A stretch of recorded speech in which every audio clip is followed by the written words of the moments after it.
muito obrigado à Sociedade Paulista de Infectologia pela organização do congresso, pelo convite. É sempre um prazer rever a toda a infectologia de São Paulo, a infectologia do Brasil também que comparece a esse congresso e participar desse evento tão importante. Então, nesse momento, eu estou coordenador geral de vigilância das hepatites virais do Departamento de AIDS, Tuberculose, Hepatites Virais e ISTs do Ministério da Saúde, que é da Secretaria de Vigilância em Saúde e Ambiente. Eu fui nomeado recentemente, mas eu estou nessa função desde o ano passado. Não dá para frente, onde que aponta? Aqui não está indo.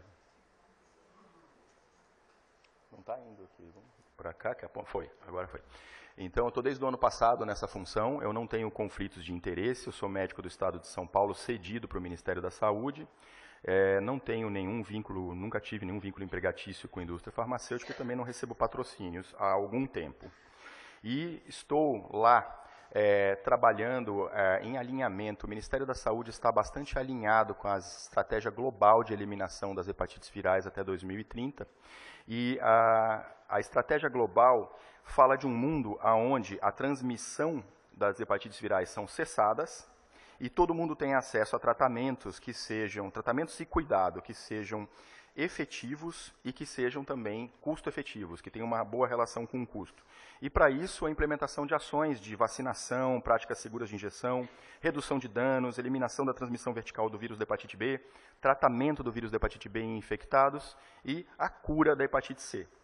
Então, nós temos esses objetivos de reduzir a incidência em 90%, a mortalidade em até 65%. O Brasil participa ativamente da implementação dos selos de eliminação, né? A gente participa propondo estratégias para a eliminação das hepatites virais, de como fazer isso.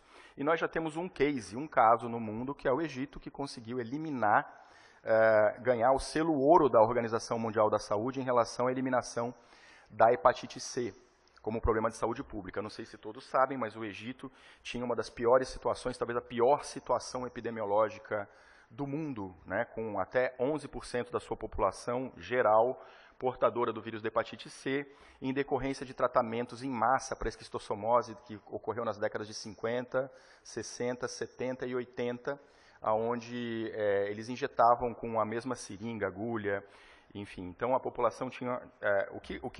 o efeito, como é que o Egito conseguiu isso? Eles conseguiram isso através de vários fatores importantes. Primeiro, a sensibilização da população, porque com essa prevalência, todos tinham em casa alguém com hepatite C. Então, não era uma doença invisibilizada, não era uma doença silenciada. Era uma doença que todos padeciam dela, né? Todas as famílias tinham casos dentro. Houve um envolvimento de governo e houve parcerias com a indústria farmacêutica que proporcionaram que o tratamento fosse acessível, né? Então, e eles mostraram que, além da eliminação, existe toda a custo-efetividade. Aparece aqui? Existe a custo-efetividade, principalmente quando você calcula os dias de vida. E nós, aqui no Brasil, temos um desafio imenso. Nós somos o 7º maior país do mundo em população, com 203 milhões de habitantes, segundo o IBGE de 2022. 5ª área territorial do mundo, com toda essa vastidão geográfica que temos, com diferenças geográficas importantes, com regiões de vazio assistencial, como a Amazônia, né? 27 estados da federação, 5.570 municípios. E por que esses números são importantes? Porque a nossa gestão é tripartite. Nós temos a instância federal, o Ministério da Saúde, temos a instância estadual e municipal que executam as nossas ações, né?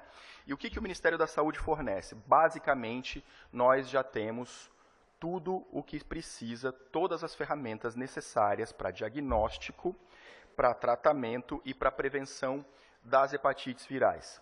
Existem algumas questões pontuais que eu vou abordar aqui com vocês, que a gente ainda precisa ampliar, pelo menos em relação à hepatite C. Nas próximas 2 apresentações, a professora Maria Cássia e a professora Aline provavelmente vão falar das lacunas em hepatite B, que vai ser muito importante a gente discutir, porque realmente existe uma nova diretriz mundial, né, para a hepatite B, mas nesse momento o Brasil é o único país do mundo com mais de 100 milhões de habitantes a fornecer tudo isso para a sua população de forma gratuita, a população essa que depende, 75% da nossa população depende única e exclusivamente do SUS. E o que nós temos visto? Esse aqui é o boletim epidemiológico de 2023. No Brasil, nós temos uma situação já bastante confortável em relação às metas de impacto da OMS. Nós temos prevalência baixa, nós temos carga baixa de doença, tanto de vírus C quanto de vírus B, e a gente percebe que a partir de 2015, principalmente, quando a gente implementou os antivirais de ação direta na linha de cuidado, vem havendo uma progressiva queda da mortalidade. Nossa mortalidade já é menor do que 0,5 por 100 mil, e uma incidência estimada por um modelo matemático, um modelo proxy, de 3,1 para 100 mil. Então, a meta da OMS é a mortalidade combinada entre B e C menor do que 6 para 100 mil e a incidência menor do que 5 para 100 mil. Então, nós estamos confortáveis, mas, com o ritmo de tratamento que nós estamos tendo, nós somos capazes de reverter essa meta até 2030, em vez de atingir. Então, nós precisamos de metas de programa. Há uma diferença. Nós temos metas de impacto, nós temos uma situação que já é dada, mas as metas de programa são a nossa linha de cuidado implementada como cascata de cuidado mesmo, que a gente precisa realmente fazer a nossa cascata de cuidado. Então, esse é o nosso modelo matemático atual, de 2022. Tem uma prevalência, nós temos uma prevalência em queda, era 0,31 em 2016, caiu para 0,24%, que significa em torno de 510 mil pessoas vivendo na população geral, vivendo com hepatite C. Nós temos estimados na série histórica, detectados, como diagnosticados no Brasil, quase 300 mil pessoas, e dessas quase 300 mil, 90% tratadas. O nosso gargalo no Brasil não é tratamento. A gente consegue tratar praticamente todo mundo que nós diagnosticamos. O nosso gargalo é agora o diagnóstico. E nós temos uma questão, que nós temos essa baixa prevalência na população geral, uma carga baixa de doença, mas nós temos concentrações e populações vulneráveis. Então, até João Renato está aqui, a gente fez uma encomenda do PROAD SUS, uma revisão de escopo, foram levantados 6.922 bases de dados, isso com o objetivo, com o intuito de observar nessas populações que a gente considera populações-chave, populações prioritárias, quais os números que nós realmente temos e quais as lacunas em pesquisa que a gente pode propor para a sociedade acadêmica fazer. Então, nós já temos resultados preliminares, né, que eu não vou mostrar aqui porque são preliminares, mas esse levantamento vai nos apontar exatamente por onde que nós devemos caminhar. E essa aqui que eu estava falando para vocês, o principal gargalo é diagnóstico. Entre 2018 e 2022 foram distribuídos 44.321.850 testes rápidos. Desses, registro que foram feitos, nós tivemos apenas 13 milhões. Porque daí tem uma questão também. Às vezes o teste foi feito, mas não havia profissional lá na ponta para registrar no sistema do DELOG que esse teste foi feito, né? Essas já são alguns gargalos para a nossa cascata de cuidado. E desses, a gente vê aqui separando entre 2021 e 2023, isso aqui é interessante de mostrar para vocês. Cada cor aqui representa um sistema. Nós não temos um sistema unificado, um linkage, para saber que o mesmo José da Silva, que está em verde lá, é o GAL. Em rosa aqui, em lilás, é o SINAM, que é notificação. Em azul é o Ciclone, que é aquela ficha que a gente preenche com todos aqueles dados para indicar o tratamento das pessoas, né? Infelizmente, a gente não sabe que o José da Silva, que entrou no GAL aqui e que testou positivo, foi o mesmo José da Silva que foi notificado, que foi o mesmo José da Silva que teve o Ciclone preenchido. Então, isso aqui é uma estimativa de uma cascata de cuidado. Nós estamos trabalhando no linkage para a gente saber que realmente é a mesma pessoa que conseguiu, que teve o diagnóstico. O que a gente vê aqui? Nesses 3 anos, houve 78.900 exames que entraram no GAL para confirmação diagnóstica, que entraram por uma primeira vez no GAL, que é a carga viral de confirmação. Desses, menos de 50%, 36.489, resultaram positivos. Isso é um dado muito interessante que eu já coloco aqui para vocês, porque é algo que eu tenho pensado, assim, a gente tem que entender por que isso acontece de uma forma consistente. Nas nossas confirmações diagnósticas, ano a ano, os testes que entram para confirmar, menos de 50% é virêmico, o que é diferente do que a gente calcula para o modelo matemático, que a gente teria 0,6 de virêmicos. A gente talvez não tenha 0,6 de virêmicos na nossa população. Pelo menos é assim que entra no GAL. No GAL é menos de 0,6. Aí, quando a gente corrige para o que foi feito no sistema privado de saúde, a gente teria mais ou menos 41.941 novos diagnósticos nesse período. houveram 48 mil notificações, aqui fichas incompletas 48 mil e fichas completas com confirmação por PCR 19 mil. Então nós temos aqui também um gap entre casos diagnosticados e casos notificados. Mas nós já não temos gap nenhum quando a gente olha para as nossas fichas de Ciclone e vê que a gente tratou basicamente todos que foram diagnosticados. A gente só não sabe quem é quem, né? Se esse pool de tratados se refere a diagnósticos de anos anteriores, por exemplo, a gente não sabe dizer isso, por enquanto, mas a gente vai saber logo, logo. E o que aconteceu pós-pandemia? O nosso ritmo de tratamento caiu muito. E é isso que eu estava falando para vocês. Se a gente não acelerar o tratamento, a gente não consegue chegar nas metas de eliminação e periga a gente reverter esses números bons que nós temos já das metas de impacto. Então, o que são as metas de programa? É a gente conseguir ampliar o diagnóstico, a gente vai conseguir ampliar a vinculação e retenção desse paciente na rede, conseguirmos tratar esse paciente o mais rápido possível, da forma mais simplificada, mais próxima à casa dele possível, e ter a resposta virológica sustentada. É assim que a gente vai conseguir fazer. Nós estamos aquém da nossa meta do Plano Nacional de Saúde, como era de se esperar. Isso é uma novidade boa para mostrar para vocês. Nesse QR Code aqui, está o painel do Ciclone.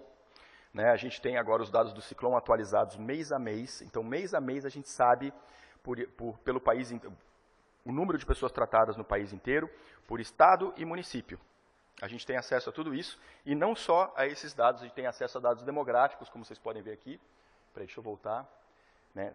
A gente sabe que ano passado foram 6.743 novos tratamentos de hepatite B. Já adianto aqui do próximo assunto, assim, muito ruim, né? A gente precisa melhorar muito para a hepatite B. E foram 16.617 tratamentos, quanto o nosso planejado seria 50 mil. Então, realmente estamos aquém nas duas, né? E o que a gente tem nesse painel do Ciclone são vários dados demográficos mesmo. A gente tem a faixa etária, a gente tem se esse tratado, essa pessoa que foi tratada estava em situação de rua, se era privado de liberdade, se estava sendo submetida a diálise. Nós sabemos exatamente o grau de cirrose da pessoa, porque são todas essas informações que a gente coloca no Ciclone. E nós estamos aproveitando essas informações para ter um painel e para a gente ter uma cascata de cuidado robusta para saber exatamente onde a gente está trabalhando. Então aqui você vê a abrangência geográfica, você pode selecionar o estado, depois de selecionar o estado você pode selecionar o município e saber todos esses dados demográficos por estado e município. E o que nós estamos vendo, infelizmente ainda, nós estamos diagnosticando muito tardiamente, em torno de 25% da população que está iniciando o tratamento já é cirrótica no momento do início do tratamento. Então, isso realmente é um tanto ruim. E a gente tem aqui os custos com transplante hepático. Até 2021, a gente teve em torno de 2.000 transplantes hepáticos indicados por hepatite C no Brasil. Cada pacote cirúrgico, só o pacote cirúrgico, sem contar com os gastos com uma doença hepática avançada, de uma internação de doença hepática avançada, só os custos do pacote cirúrgico já ultrapassam 340 milhões de reais. Isso aqui, bom, chegando então no tratamento, quem acompanhou essa história toda, né, quem está aqui, e os que acompanharam a história toda, que a gente começou com interferon em monoterapia lá nos anos 90, sem ribavirina, né, tratando as pessoas, a gente atingia, no máximo, 7% de resposta virológica sustentada. Então, quem trabalha com hepatite C há muitos anos teve essa alegria, né, foram muitos anos tratando com interferon, muitos anos frustrantes, muitos anos difíceis, para a gente chegar no momento da introdução dos antivirais de ação direta e chegar realmente aqui a mais de 95% de resposta virológica sustentada. Então, é uma doença que a gente viu desde a identificação do vírus até a solução farmacológica dela. É um vírus tratável, curável, né, farmacologicamente em tratamentos seguros e eficazes. Nós atingimos o Perfectovir, que é o cápsula única, bem tolerado, em uma dose por dia, num tratamento curto, sem efeitos colaterais, que cura 95% a 98% das pessoas num primeiro tratamento. E nós assim estávamos, então acho que a atualização que eu venho trazer, nós assim estávamos tranquilos e calmos, quando ano passado, uma PDP, que é uma parceria de desenvolvimento produtivo, que são ações estratégicas de saúde pública, de conseguir medicações a um custo menor e ter uma plataforma nacional de produção de medicações. É muito interessante que um país das dimensões do Brasil, que tem um sistema público de saúde que fornece todas as ferramentas para diagnosticar e tratar, tenha uma independência em relação à sua produção de fármacos. Então essa PDP foi assinada em 2017, o resultado dela foi ano passado, houve toda uma negociação, né? E a gente tinha que reincluir na linha de cuidados o sofosbuvir e daclatasvir. Quem é mais antigo aqui sabe que deu para fazer uma festa com o sofosbuvir e daclatasvir lá em 2016, 2017, 2018, né? A gente conseguiu esvaziar os nossos ambulatórios cheios de pacientes cirróticos. E a gente tinha esse cenário aqui, comparando sofo-velpata, que era o que nós tínhamos, só sofo-velpata para tratar todo mundo com uma cápsula única, e sofo-daclata, comparando todos os estudos de resposta virológica sustentada, em geral, era muito parecido, muito semelhante entre os genótipos todos. A gente tem uma única situação pior, que desfavorece o sofo-daclata, quando a gente olha para o genótipo 3 cirrótico. Quando a gente olha para o genótipo 3 cirrótico, a gente vê que sofo-daclata não é adequado. Com essa proposta, a gente ficou assim, nós não podemos voltar com a genotipagem. Isso é um caminho sem volta para quem fala em eliminação das hepatites virais. Então, como nós vamos acomodar essa situação? A gente entendeu que, para pacientes não cirróticos, genótipo 3, sofo-velpata era igual a sofo-daclata, em não cirróticos. E para simplificar ao máximo, porque a estratégia para a gente atingir a eliminação das hepatites é realmente simplificar. Para simplificar ao máximo, a gente usou o APRI, né? Aqui está o APRI. Aqui está o APRI em chinês. A gente usou. O APRI já é difícil, mas tem todas as calculadoras médicas, você pode usar o APRI. O APRI é uma relação, é um índex entre plaquetas e AST, que faz um cálculo e que tem um valor preditivo negativo de cirrose de 91% em APRI menor do que 1. Então você consegue dizer que APRI menor do que 1, 91% não é cirrótico. Tá? Então voltando aqui. Com isso, a gente fez um cálculo, fez uma estimativa, né, de como seria a gente entender que alguns pacientes a gente teria uma pequena margem de 1 a 2% a mais de falhas de tratamento usando o sofo-daclata para todo mundo com APRI menor do que 1 e o sofo-velpata para todo mundo com APRI maior do que 1. Calculando isso, comparando os valores, nós pagamos R$ 7.100 por tratamento do sofo-velpata. Esse tratamento do sofo-daclata entrou por um valor 33% menor, e o retratamento que ainda está sendo feito com sofosbuvir, glecaprevir, bibrentasvir, está por R$ 29.000. Então nós temos ainda um retratamento muito caro. O Vozev, que é o sofosbuvir, velpatasvir e voxilaprevir, já foi incorporado, está em processo de compra, e nós queremos até o final do ano ter essa medicação para a gente colocar no PCDT novo mesmo, já essa medicação com a nossa possibilidade de retratamento, e provavelmente, a gente não sabe que vai ter pregão, vai ter tudo isso, mas provavelmente o valor vai ser mais em conta do que esse aqui, né? Então, nesse cenário atual, a gente calculou 5% de retratamentos, no cenário novo 6% de retratamentos, e a gente viu um custo 10,7% menor. Não é só o valor do tratamento é 33% menor, mas ponderando tudo isso, ainda fica um custo 10% menor, o que significa uma economia estimada de 340 milhões em 5 anos. E o tratamento atual, então, se vocês olharem a nota técnica, que está vigente, nota técnica 280/2024. Se digitarem isso no Google, vem o PDF da nota técnica com todos esses quadros aí, que simplificam o tratamento. Já estou terminando. Então, a gente tem, para APRI menor do que 1, sofo-daclata, um comprimido de sofo e um comprimido de daclata uma vez por dia por 12 semanas. APRI maior ou igual a 1, sofo-velpata, um comprimido ao dia por 12 semanas. Em pacientes cirróticos descompensados, Child B ou C, sofosbuvir e velpatasvir, um comprimido de sofo-velpata uma vez ao dia por 24 semanas. A associação de ribavirina, ela pode ser feita com uma dose inicial de ribavirina de 500 mg ao dia. Então isso fica muito a critério médico. A gente tem percebido pelo Ciclone que é cada vez menos prescrito, tem cada vez menos relevância, né, porque a gente entende que os tratamentos de 24 semanas, eles cobririam qualquer falha, né. Aqui o APRE em chinês, para quem acha que o APRE é muito simples. E aqui é o que seria o tratamento, o retratamento, né? Então, pacientes sem cirrose ou com cirrose compensada TLDA tomariam sofosbuvir 1 comprimido por dia, glecaprevir e pibrentasvir 3 comprimidos por dia. Né? Essa é a posologia por 12 semanas. E na cirrose descompensada, sofo-velpata por 24 semanas. As nossas questões principais ainda são as crianças, que a gente pretende fazer uma melhoria no próximo PCDT. A gente quer incorporar os DAAs também para crianças menores do que 30 quilos. Né? E é isso aqui. Esse é o último diapositivo. O novo PCDT está em discussão. Nós já chamamos o Comitê Técnico Assessor. Nós estamos agora providenciando a possibilidade, vendo como a gente pode fazer para incorporar os DAAs para menores do que 30 quilos. É uma demanda muito pequena no país, mas existe. A nota técnica de 280 a gente vai deixar ela mais clara, vai deixar ela realmente como oficial do PCDT. Vamos distribuir Sofo-Velvox por retratamento. Precisamos muito aumentar o número de diagnósticos, trabalhar com as populações com determinantes sociais. Papel da atenção primária e saúde e enfermagem. A gente, em muitas regiões do país, a gente precisa ampliar o tratamento da hepatite C para atenção primária e usar a enfermagem como organizadora de diagnóstico e linha de cuidado, além do matriciamento e telemedicina. Muito obrigado a todos vocês.